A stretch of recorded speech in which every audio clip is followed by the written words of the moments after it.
From Hollywood, the George Burns and Gracie Allen Show for Hormel and Spam.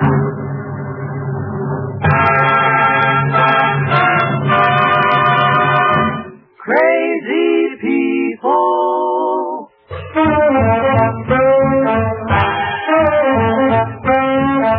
Spam, rebop, boom, spam. George Burns and Gracie Allen on the show and his orchestra. They're singing glee with a smoothie free. Last but not least, and with Bud Heaston.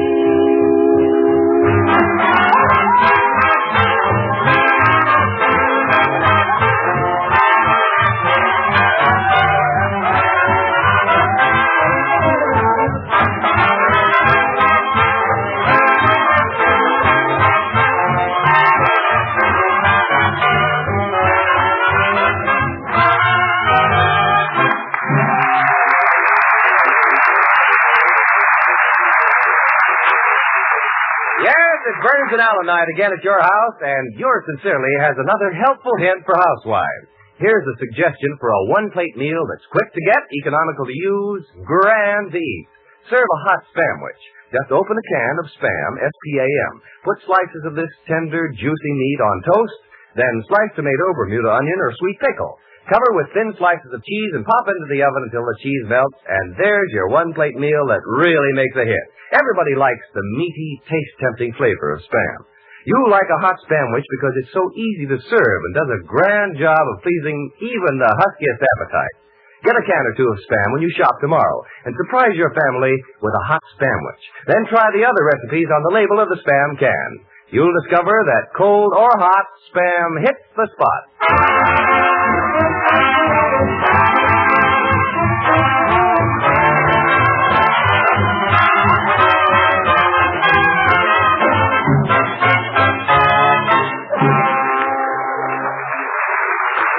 Ladies and gentlemen, last week, as you all remember, George Burns was taken for a ride by Huey Sallet, that notorious gangster. We haven't heard from him since, and we feel the worst has happened. But the show must go on, so tonight we bring you his partner, Gracie Allen, in mourning, wearing a black dress which was especially designed for her by Schiaparelli, and here she is.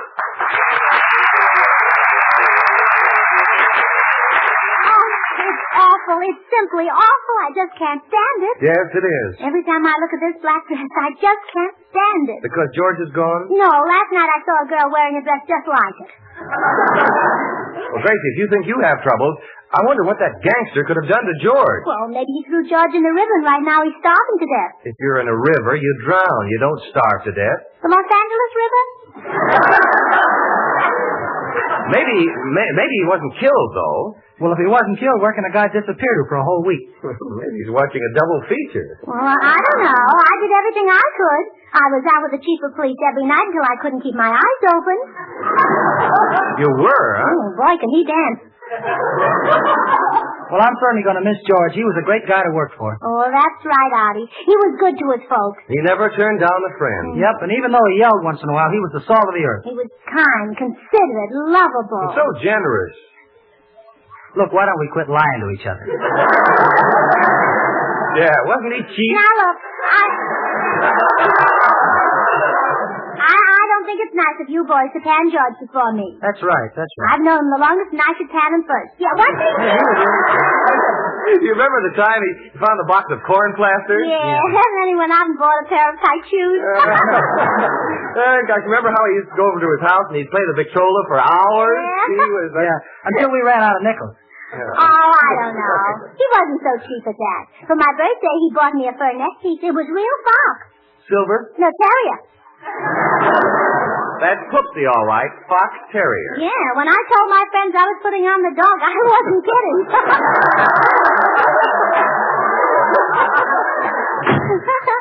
Well, hello, everybody. Here I am. Glad to see me? Well, can't you say something? Well, we don't know what to say. Well, can't you say you're happy I'm back? I mean, we don't know what to say to the insurance company. We reported you dead. The insurance company? But I'm not dead. Yeah, but George, you see, Gracie is the beneficiary, and we're splitting the money 3 ways. And now you show up alive. You're putting us in an awful spot. Yeah. Now, wait a minute. You told the insurance company that I was dead. I didn't tell them. Well, sure. If you told them, they wouldn't believe it. fine reception. Say, George, tell me, what happened when you put on Gracie's clothes and pretended you were her Aunt Clara to fool that gangster, Huey Salad? Did the get-up work? Worked too well. Took me for a ride, and he drove me way out to a lonely spot. Then he parked the car. What happened? Well, what happened? Who's got that line? That's all right. I just said it. What happened?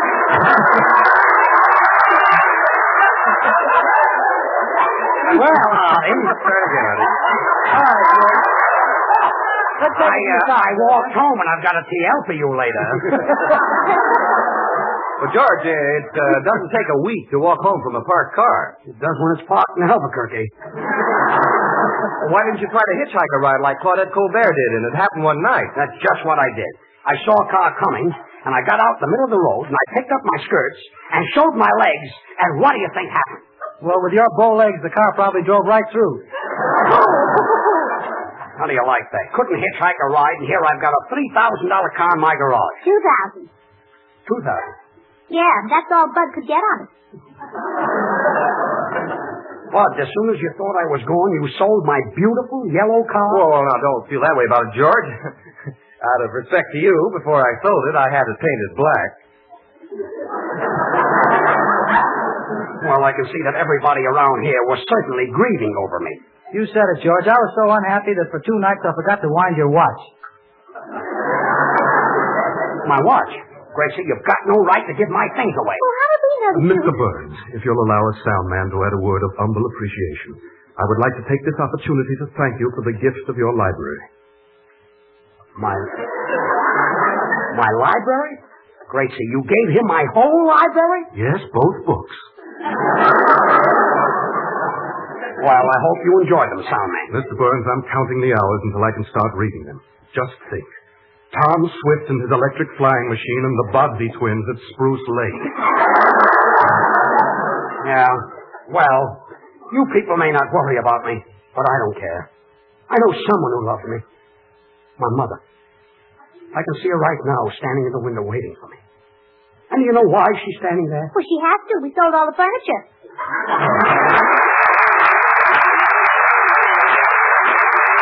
Well, imagine dividing all my things, and here I thought I was among friends. And now, Artie Shaw, who has just received the Song Hits Magazine Award as the Orchestra Leader of the Month, will play My Heart Stood Still. Congratulations, Arthur.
I don't care what plans you've all made to spend the money.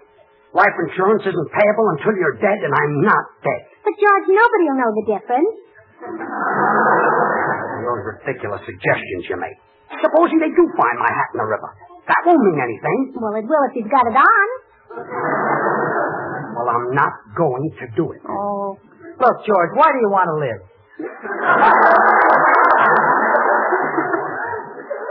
I want to see if little Abner gets married, that's why.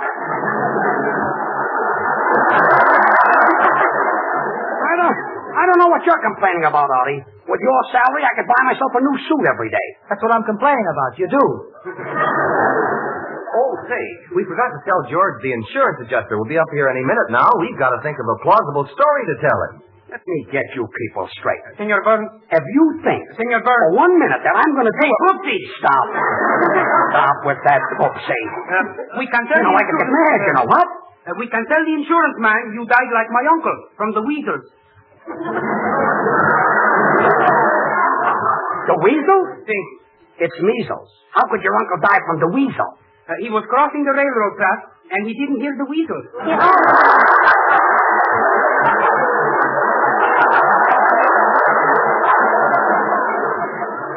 Well, let's see. Why don't we just tell the insurance man that George got pneumonia by sitting before an open window? Oh, no, that wouldn't work. George is too old to be in the draft.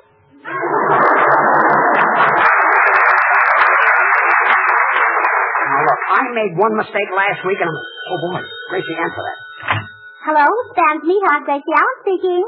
Hello. This is Huey Salas. Tell George Burns as soon as I get out of the county jail, I'm coming over to rub him out. Oh, so you can't get out of the jail, huh? No. Oh, he can't get out. No. Well, tell him Aunt Clara sends her love. Aunt Clara sends her love. Oh, is Aunt Clara there? Yes. Wait a minute.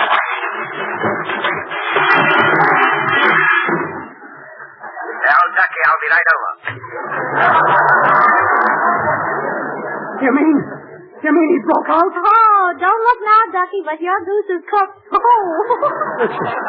This is awful. What'll I do? Well, look, I got an idea. When the insurance adjuster gets here, tell him that you died last week, and he'll declare you legally dead. And then nobody can kill you, not even Dewey Salas. Well, how do you like that? I've got to die to save my life. How can I tell the adjuster I'm dead? I'll be standing right here in front of him. Yeah, but you won't be George Burns. You'll be George Burns' father. My father? Yes. My father? Yes. How can I be my own father? Oh, marry Dewey Salas and just adopt yourself. Oh, quiet. Son, man, see who that is. That may be Dewey Salas. In just a moment, Mr. Burns. I'm reading the life of Napoleon Bonaparte.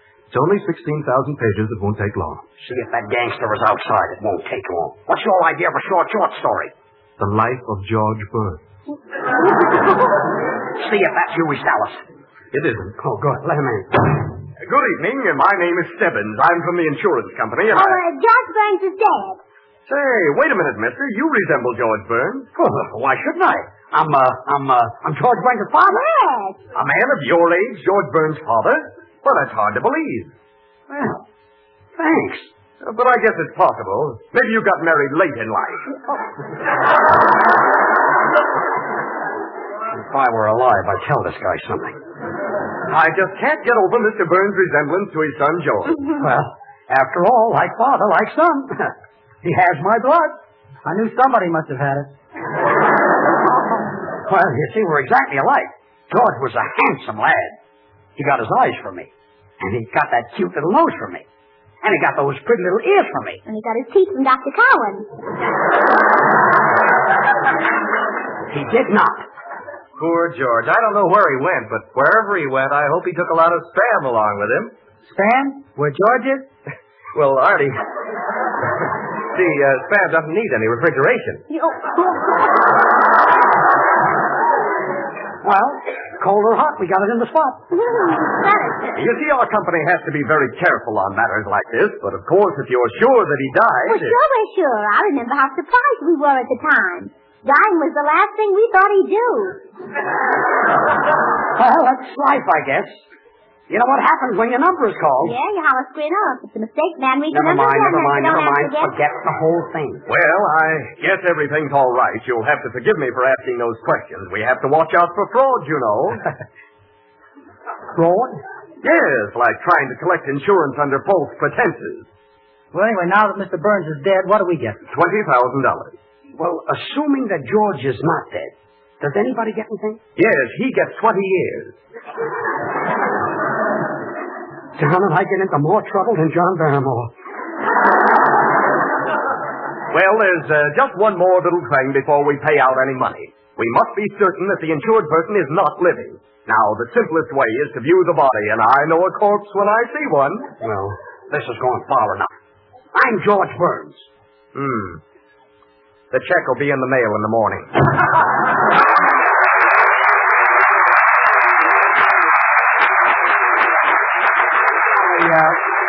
I wonder what he means by that. And now the Smoothies, Babs, Charlie, and Little will swing out on I Got Rhythm.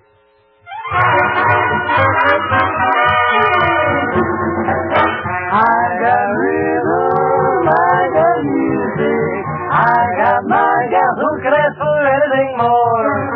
I got daisies in green pastures, I got my gal who could ask for anything more.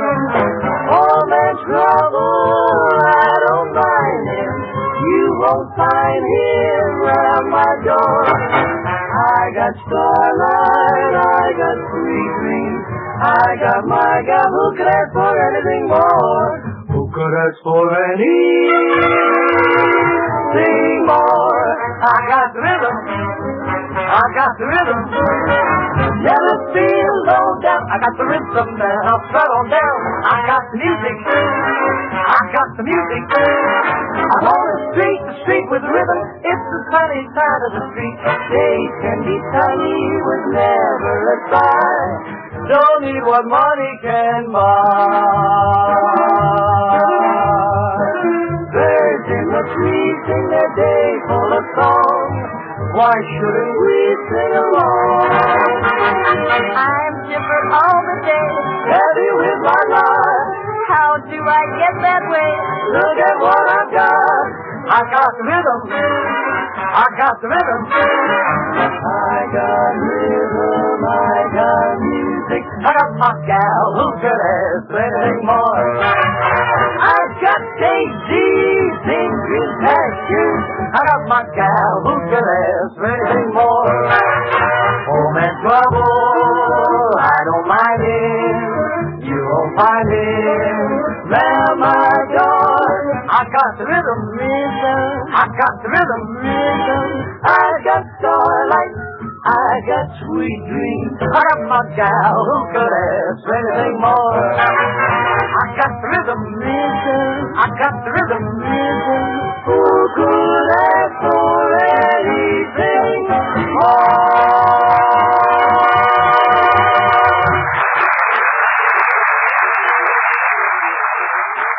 Look, Bud, when Huey Salas comes in, I'll have to run in and get ready. Well, no, not now, George. I'm sorry. I've got a little message here. I forgot this. For a grand lunch, just open... Oh, hello. Gracie, pardon me for interrupting your broadcast, but I just had to drop in to tell you... Please, girls, I'm Gracie, I simply had to tell you that I tried the grand suggestion you made last week. Oh, about spam biscuit waffles? Wasn't that good? Oh, girls... Perfect. You should have seen the way my family went for those waffles and hot slices of fried spam. Oh, well, did your waffles turn out all right, nice and fluffy? Look, do you mind if I have... Wonderful, Gracie. Waffles made with Bisquick are simply grand and so easy to make. The easy directions are right on the package. And you know, most of the waffle ingredients, expertly blended, are right in Bisquick. I was delighted. As I was saying... Oh, well, that's fine. Did you like the spam? Did we like it? Gracie, spam is all you say it I is. told you. My, such tender, juicy, delicious meat. And such a time saver. All ready to eat as soon as you open the spam can. All I did was pop a few slices into the frying pan for a jiffy. And believe me, Gracie, the meaty flavor of lightly browned, sizzling hot slices of spam and those golden, delicious Bisquick waffles really made a hit. Carla, please, would you mind if Have you tried spam and waffles for supper, too? Oh, please, I'm the announcer on the show. Just give me one more chance. Oh, yes. Oh, pardon us, Bud. Only a third of a page left. But I'm inspired, so here goes. Now, ladies, just before you close the waffle iron, dice spam and drop on the batter. Wait till you get a whiff of the aroma of the savory, juicy meat, the rich flavor trickling through the delicious waffles. And it's so easy. So ask for a can or two of Spam, S-P-A-M, a Hormel product, and a package of General Mills Bisquick, B-I-S-Q-U-I-C-K, when you shop tomorrow. Slice it, dice it, fry it, bake it, cold or hot. Spam hits the spot.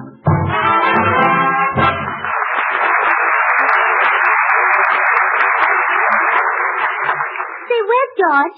Huey Salas will be here any minute. George is inside putting on one of your dresses. Oh, so he'll look like Aunt Clara, huh? Yeah. How can a smart gangster like that Huey Salas fall for that Aunt Clara stuff?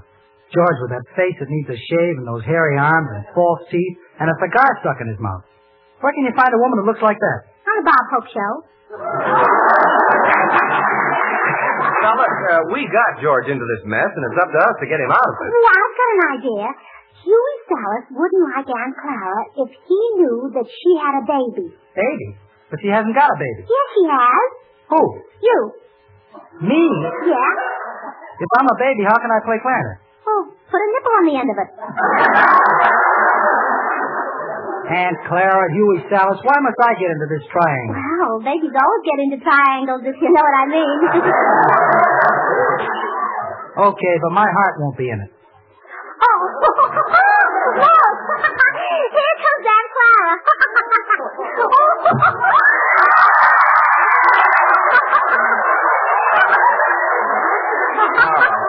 Go ahead. Laugh. Go ahead, just laugh. Oh, boy. The things I have to do to make $1 million. What's so funny? Well, look at you, George. You've got your bustle out in front. So what? Oh, when Huey sees it, he'll think you're walking out on him. You'd be better off if I was taken for a ride and putting on the silly girdle. Gee, I can't breathe. What girdle? The red one that was hanging in the closet. Gee, I thought I'd never get into it. Girdle? That was a hot water bottle. A hot water bottle? Yes. There must be an easier way to get rid of that gangster. Mr. Burns, What does it sound, man? while in Harvard, I wrote a book on criminology. Chapter 8 of this book deals with the fear psychosis. Procedure is to look the criminal straight in the eye, and the intensity of the stare frightens him. What happens if I look at him very intensely and he doesn't become frightened? Then you turn to Chapter 9, the care and treatment of broken noses. Look, Dr. IQ, if you don't... Oh, boy. That must be Huey Salas. Now, don't forget, everybody. From now on, I'm Aunt Clara. Come in. Hello, babe. Hello, Huey. Where's Judge Burns? Oh, George Burns? He's dead. He died. Oh, yes, he died. He's dead. Oh, boy, is he dead. I'm sorry to hear that. I'd give anything if that boy were only alive. Why, Huey? Because I'd like to kill him again. Oh. What's the matter, babe? Oh, nothing, Huey.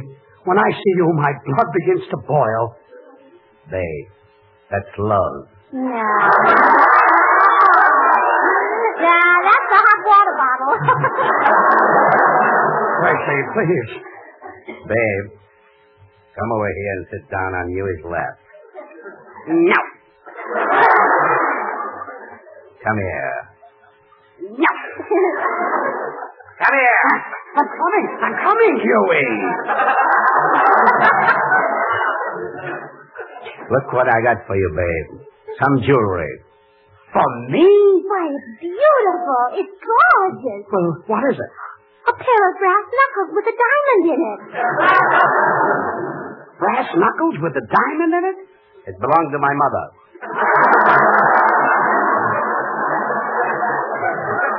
Why, Huey, how did you ever think of getting a thing like that for me? I wanted something that would knock your eye out.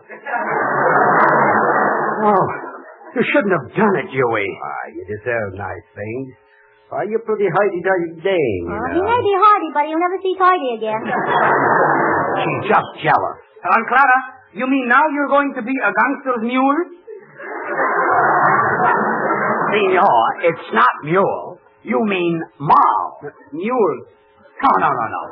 Mule is jackass. You're a peacock? Hey, you cockroach. You can't talk that way to my dame. You don't scare me. I can fight anybody with one hand. Yeah? Why don't you fight me? You got one hand? Oh, don't mind him, Huey. Okay, babe. Well, I never told this to a dame before. Clara, I want you to be my wife. Your wife? Well, why don't you answer, babe? Oh, Huey, this is so sudden. Yes, you probably touched a warm spot in this hot water bottle. Well, are you going to marry me? Why? No, Huey, I can't marry you. Not that. I'm young. I'm gay. I love life. I want to live. Babe, I'm not taking no for an answer. Huey, there's something that you don't know about Aunt Clara. What? We're a minute. Oh, isn't it? Goo-goo, da-da, mama.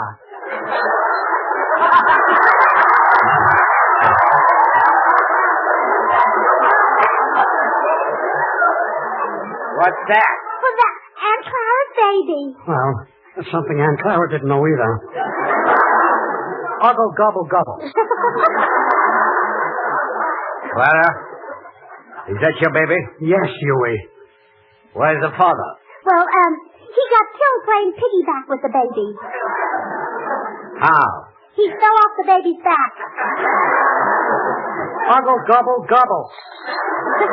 Huey, isn't little Artie cute? You hold him one way and he looks just like my husband. Yeah, you hold him the other way and he looks just like you. Yes. Well, babe, give Uncle to Huey a little smack, huh? Oh, well, He slapped me. well, he didn't mean it, Huey. I'm not sore. Say, anytime an infant can give Huey Salas a black eye is good enough to be my son. Clara, next week we get married. Married? Oh. Gee, George fainted. Well, will George come too? Will he have to marry Huey Salas? Will he have orange blossoms in his hair? Or lilies on his chest? Will he ever get out of this mess? Will he ever get out of the hot water bottle? Well, come to the wedding. You're all invited.